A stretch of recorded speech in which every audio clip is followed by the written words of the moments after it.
Hundreds of thousands of women and girls in Tigray have been subjected to rape, gang rape, and sexual slavery by Ethiopian forces and their allies from Eritrea.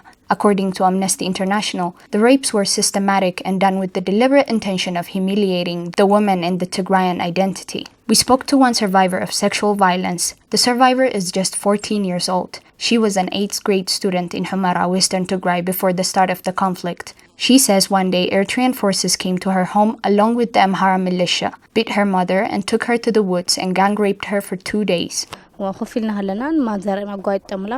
we were sitting at home, Eritrean troops and Amhara militiamen came barging in. They started abusing and shooting at my mother. After they beat her unconscious, they took me. There were 7 of them. They gang raped me for 2 days. After 2 agonizing days, they finally let me go. Weeks later, the survivor says she realized she was pregnant. As soon as she found out, she says she went to the hospital to terminate the pregnancy, but doctors said it was too risky because they simply didn't have the medical equipment needed. She says she decided to take the risk anyways.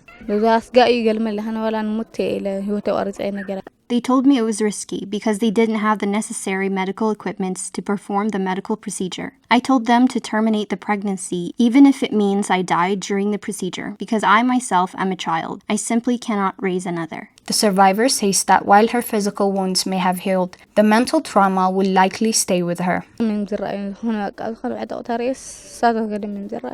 Every time I see men in uniform, I'm terrified. I used to be happy, but now I feel depressed all the time. Sometimes, I don't think my mind is working right.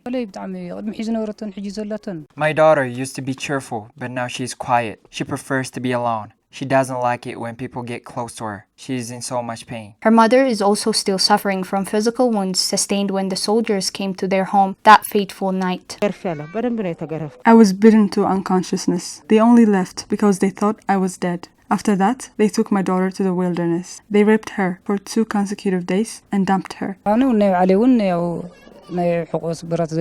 I suffer from backbone fracture. Most of the time, I'm in agonizing pain. Even if I try to live with my pain, my daughter's condition and my wife's health keeps me up all night. The blockade on aid and medical supplies has affected survivors more than most, as they're not able to access the support and care that is needed. And for many sheltered in IDP camps across Tigray, even food is in short supply.